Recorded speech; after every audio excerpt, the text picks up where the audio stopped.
Hello and welcome to another edition of the Vito Conenna Sports Show. Thank you for joining us. We have, as always, my special guest, Mr. Dominick Sciortino. I just want to throw in a joke there. Dominick's favorite pickup line when he goes up to a beautiful girl. Do you play soccer? She says no. He says, well, you're a keeper.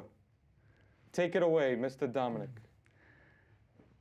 After the fake news, now let's talk about the beautiful European Championship Cup that's coming up. So let me give you a little breaking news about Italy is the only country in European football history whose clubs won all three of the major European Cup.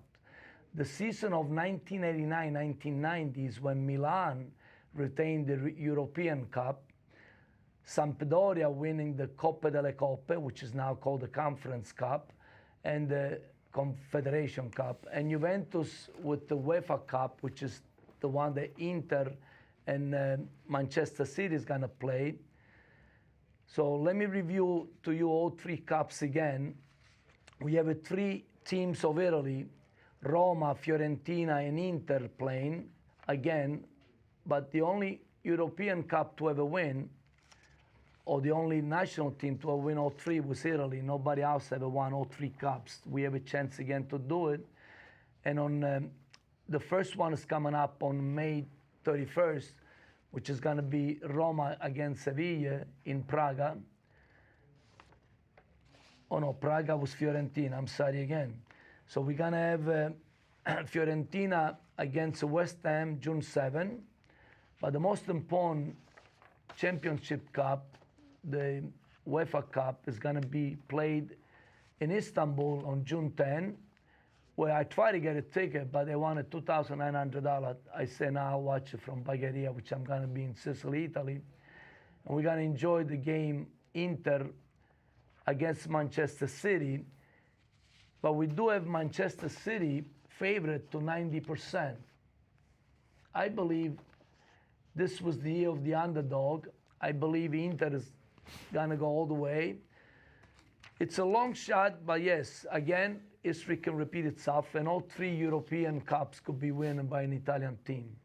You're definitely right when you say the year of the underdog, because we look at the other sports. Hockey, the Florida Panthers barely getting into the playoffs, running away with it. Miami Heat barely getting into the playoffs, running away with it. So it definitely seems all around in all sports, it is the year of the underdog. Let's jump into U.S. men's national team news. Jesse Marsch is the clear front runner for the U.S. men's national team head coach position. Practically done. He'll reportedly begin after the CONCACAF Gold Cup this summer. So let's see if that gets finalized. So I've just seen how the FIFA is changing rules, and a lot of rules have changed. Even cups names changed from Coppa delle Coppe to Confederation Cup. Another rule that just changed is the rule of the one-time switch, where we're going to have a player like Timothy Tillman, who was playing for Germany, is going to come and play for USA team, which is, that's why I said USA is favored to win the next World Cup. Another Belgian player who's been playing for Belgium, Folarin Balogun, I'm sorry for my pronunciation, but I could tell you Lukaku is my favorite Inter player right now. Hopefully stays with Inter. He's also switching, not Lukaku, let's not get this right. But this beautiful Belgian also coming to USA. So yes, USA could be the next World Cup winners. Speaking of USA talent, let's move into slide 8. Some incredibly high praise for 13-year-old talent Caravan Sullivan. We have heard from Champions League scouts that it was quite possible the best 2009 player that they've never seen play in Europe. World class, could be closer than you think. So that's great news when it comes to U.S. youth. And then adding to that, we have a 15-year-old talent, Lamine Yamal, to become the youngest player to ever debut for Barcelona. So, you know, interesting stuff happening. You know, the future is bright. A lot of young talent is coming in, so happy to hear that. Let's go into slide number 10. And that's the rumor about Christian Pulisic, the U.S. superstar, rumored to either go to Napoli, Juventus. They've expressed interest, so we'll see how that turns out this summer in the transfer window. Slide 11, number 11. Weston McKennie. That's me.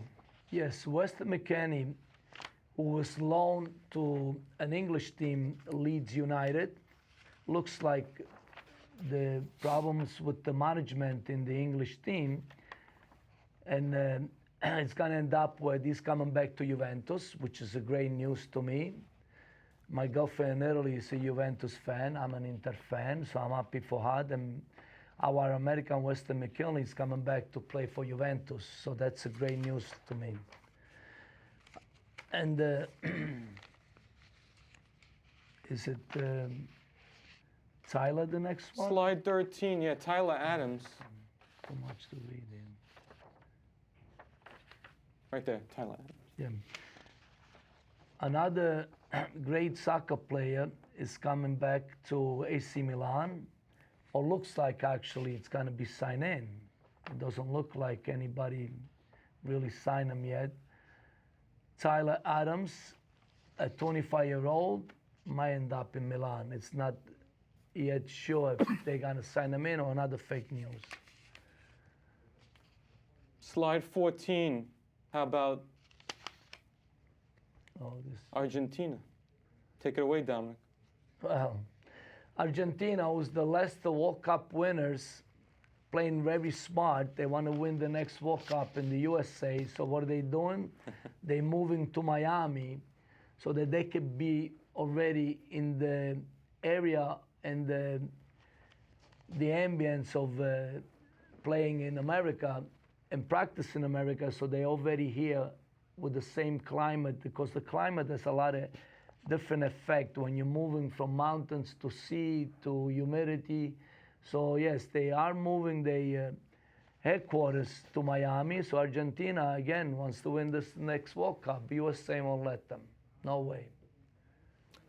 Let's move into slide 15.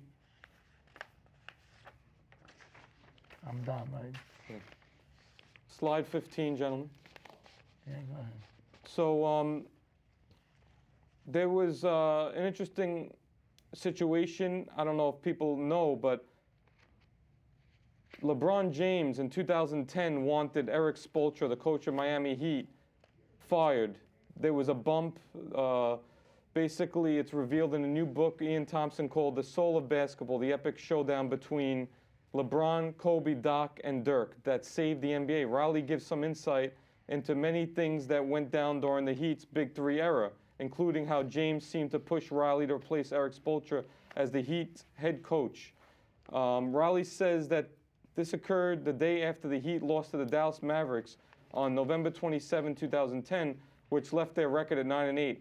In that game, after the Heat called a timeout, LeBron bumped Spoelstra on his way to the bench. Riley revealed in his book that the day after the Heat lost to Dallas, he asked James, Dwayne Wade, Chris Bosh to meet him in his office for 10 minutes to check on how the team leaders felt the young season was progressing. They just said, "We're not feeling it," or something like that. Riley told Thompson, "We talked about the typical things that we have to do, have patience and all of that stuff." And I remember LeBron looking at me and said, "Don't you ever get that itch?" I said, "The itch for what?" He said, "The itch to coach again."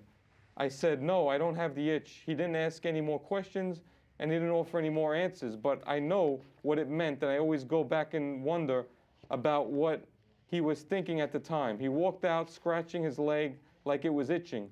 Riley also mentions how the idea had originated during the Heat's 2010 free agency pursuit of LeBron. They wanted to know what was going on, what was going to happen with Eric. Riley said, "They wondered if I was going to be coaching." I said, "Look, Eric is the head coach. That's it. I support him. I'm not interested in coaching."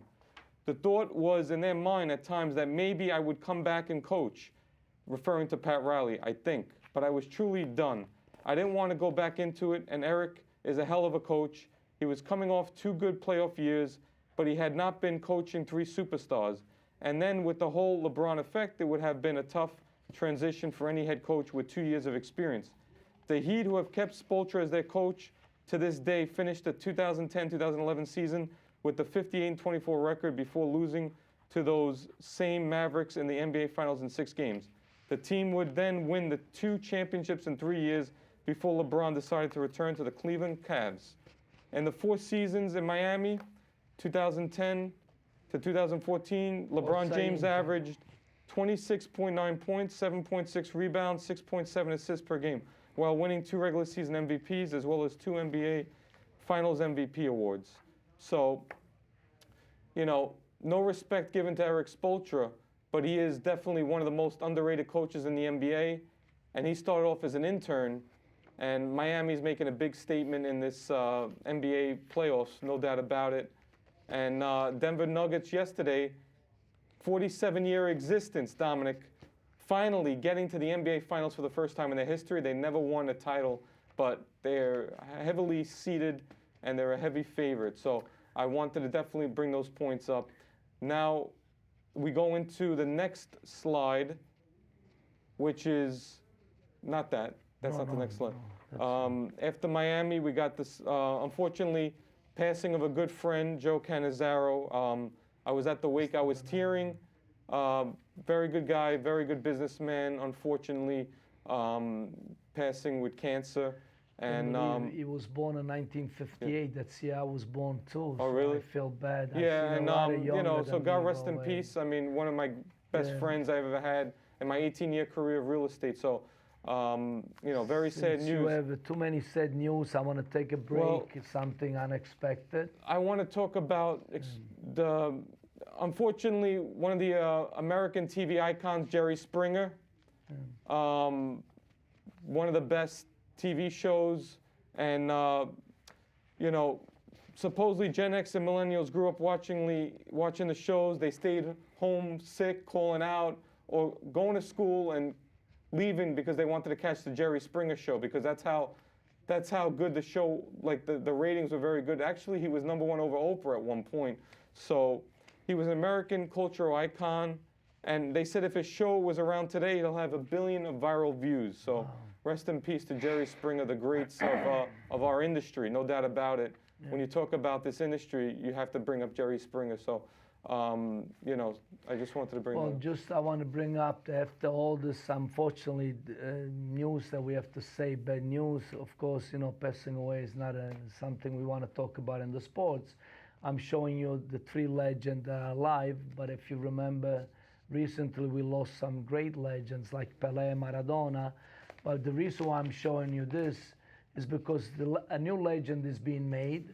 That legend is going to be Carmine Sciortino, is my grandson, who promised me he's going to win the World Cup for USA. And if you do remember, at 9 years old, Pelé promised his dad, while his dad was crying for Brazil losing a soccer game, Pelé said, Daddy, I'm going to win you the first Brazilian World Cup. I mean, and he did. He did win 3 of them. So now Carmine made me a promise that he's going to win for USA. He's only 7 years old right now, but yes, that's another legend. I don't have his picture right now. We don't want to show him, but once he makes it in the USA team and we win the World Cup, then hopefully that won't be a fake news. Let's take a commercial break, gentlemen. We'll see you after these short messages. Yeah,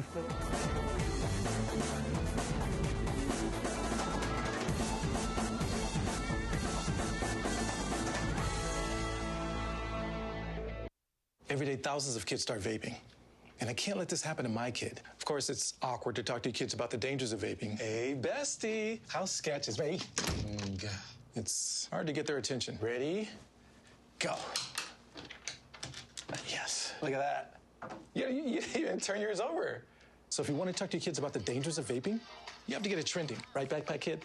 Let's do it. First, invite your kid to do the vape talk. Let's try this. All right. Why is he here? Yeah, I gotta get it trending, honey. Come on. To the left.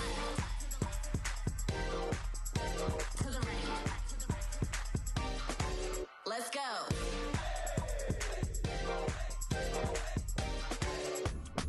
Oh, honey, can we talk? Yeah, what's up? I see a lot of your friends vaping. Visit talkaboutvaping.org for tips on when and how to have the vape talk.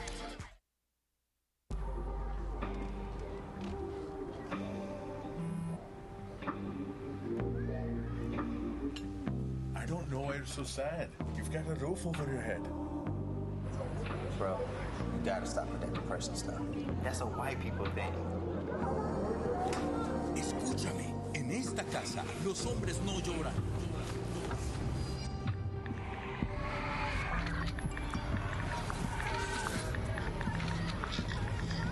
You alright? It just feels like it's coming from everywhere. Do you want to talk about it? Thanks for hearing me out, bro. Appreciate it. You can talk to me if you're feeling sad. Whenever you need to talk, I'm here, okay?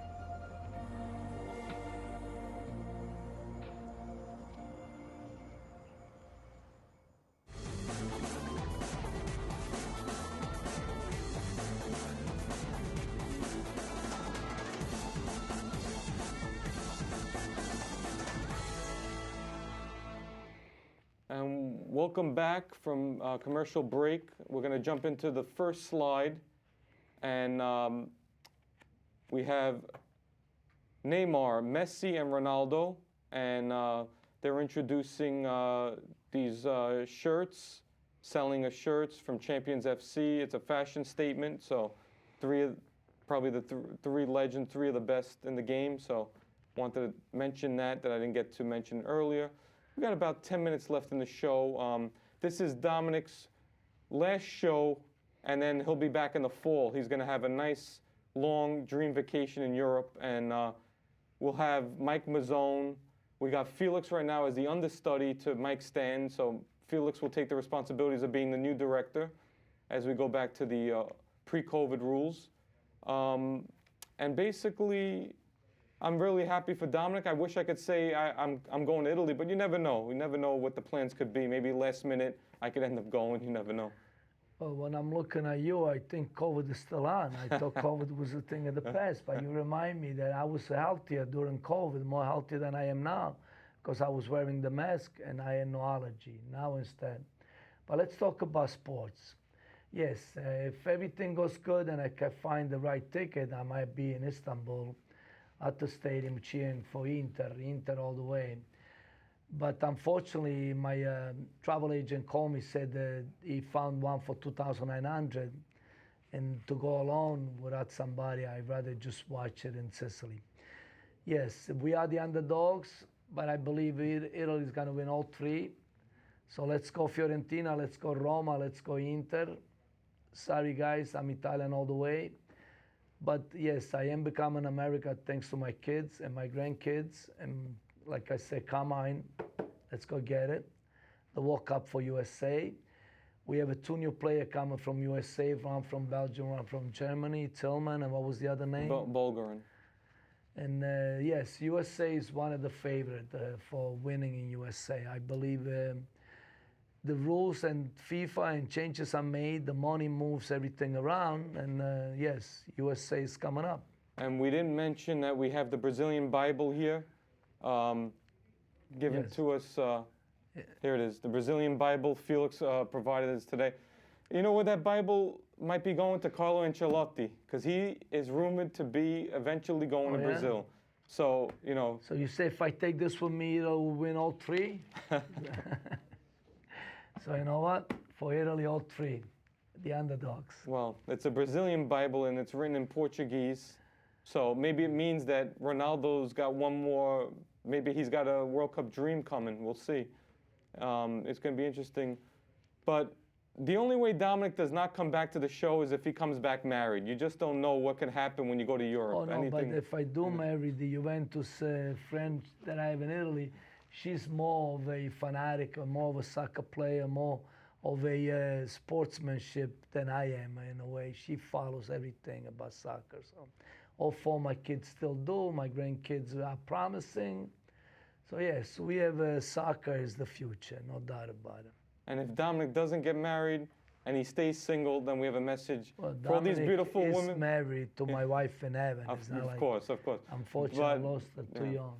But there's a That's why I message don't like for all. funerals. There's a message for all the beautiful women, 18 to whatever it is, 99. Best time to reach Mr. Dominick, 2 a.m. to 4 a.m. That's the only time he responds. Fake news, fake news, fake. Yeah, well, of course, you know, I used to sleep well when my wife was next to me, but of course, we're talking about sport. We're not talking about more depressive time and funerals and all. Unfortunately, we're all gonna go one day. I mean, we lost the best soccer players in heaven playing soccer. I can't wait until I'm there playing my left wing, right wing, strike, as long as I put in the net. Doesn't matter left, right, or headed. I go to Italy because I still play Tuesday night with the 30-year-old, and on Thursday night you find me on the soccer field. So yes, I enjoy the game. Still now at 65, almost. Hey, not yet. Give me another few. What I love about Italy is the climate, because unfortunately, Dominic, over here we'll have one day that's warm, then it goes down to cold, no consistency. But the nice thing about Italy is, as I see the images on the Italian news, they're already in the beaches, they're already enjoying themselves. The climate, you could play soccer in any climate. The snow, it's not the climate that makes you play a better soccer game, it's the food. So definitely it's the spaghetti to make you run more, but of course the fruit, the fish, and even the meat now is becoming almost as good as the Argentinian meat, which is one of the favorites, I guess. Besides Texas, you know, our meat in America is the best. But yeah, the food, let's talk about food, not the climate. Yeah, but being in Sicily with no rain for 3 months and every day going swimming is paradise. Unfortunately, we have to also mention, we had a big disaster in the Emilia-Romagna in Italy right now. Where a lot of people lost their homes, 14 deaths. There was the Formula One car race, they didn't go in Imola. They skipped that one for this year. Everybody's getting reimbursed. On top of that, you could either use a ticket for the next year. Whoever bought the tickets, you don't have to bring it back. You can use it next year Imola for the Formula One car race. It was all underwater, so most of it is still devastated. Hopefully, everybody comes back strong. The people they lost 14 lives. Unfortunately, the weather's changing, and the way the climate, one day things just fall apart. We had Sandy, we had Irina, we had Katrina, part of our, bad weather. The world is changing, but soccer continues, the sports continue, and we lost the Formula One car racing at Imola this year. So everybody who had the tickets can get money back, or next year, go ahead for it. The same price. You already have the tickets. Keep it for next year. And hopefully you bring the Italian soccer team luck, because June 15th they open up against Spain, semifinals of the Nations League. Second straight time they're in the semifinals, but hopefully they bring it home this time and they win it, because the only thing that could make up their bad performances the last two games is winning this cup, add another thing to the trophy case of what they have. It'd be nice to see the Italian team raise the Nations Cup. So that will be in June, Dominic, and you'll see that in Italy, obviously.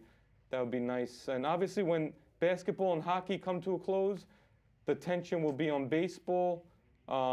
There's other things going on, the Extreme Football League, there's other, tournaments going on. Obviously Wimbledon, then you got, with golf, the Masters, this is going to be obviously when basketball and hockey are almost finished, the focus will turn to other sports. But soccer is all year round. It doesn't stop. There's always tournaments. Every 4 years in between is European Cup. Every 4 years is the World Cup. For Italy to win a European Cup and win a World Cup, somehow our main teams like Inter, Milan, Roma, Sampdoria, Lazio, they must have more Italian players playing. Years ago there was a rule, only 3 foreigners at a time in the field. Now sometimes a team like Inter, I don't recognize not one Italian. Yeah. So for Italy, have to change the rules and the laws again in order for Italy to win. But that youngster that played the first 2 games, scored 2 goals, the Argentine, that naturalized Italian citizen, Ruta guy, he's probably, I could imagine he's going to have a big role in this Nations Cup. He's, he's been the only spark plug.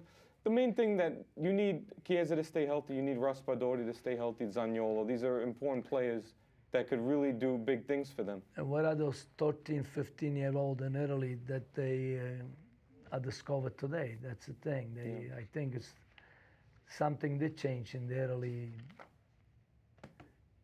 playgrounds. Meaning they probably play only PlayStation. So it could be. Most of soccer players always come from the poorest country, but USA is building up a future of the World Cup soccer games today, as we're speaking. Sure. So, and especially the U.S. women's with Melanie, she made her debut at 15 years old with the San Diego Wave, and her idol is on the team, Megan. So when playing with a superstar like that, it's unbelievable. But at 15 years old, she's already got a big role with that. Definitely in America, the women's are the strongest World Cup soccer games in the world. But I realize the women's are strong all the way, meaning thanks to the women, we are here, thanks to our mothers.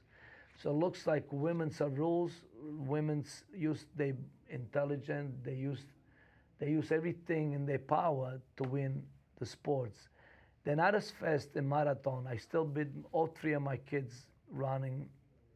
Actually, I have only two running the major marathon. One of my daughters running the 6 major marathons of the world, and she did 5. And in the end of September in Berlin, she will run her last. She owns 6 major. I don't want to mention the name. Yes, my oldest daughter. Everybody knows who she is. Congratulations to her. She's doing the 6 major marathons of the world on top of coaching soccer games. So yeah, my kids all love the sports. They all love soccer. They all. We got some good events coming. The Global Breakfast at Violet Cellar tomorrow. Staten Island Mall Carnival coming for the young kids at the mall. So a lot of interesting events coming. Mm-hmm. But I think May 31st, we're going to be at the District, including Felix, for the Roma-Sevilla final. That'll be the day before you leave for Italy. So that'll be your last event before, Yeah, you I'm have your looking big forward plans. to those games. Then in Italy, it's a different environment when you're watching it there. So many sports bars, so many places to be.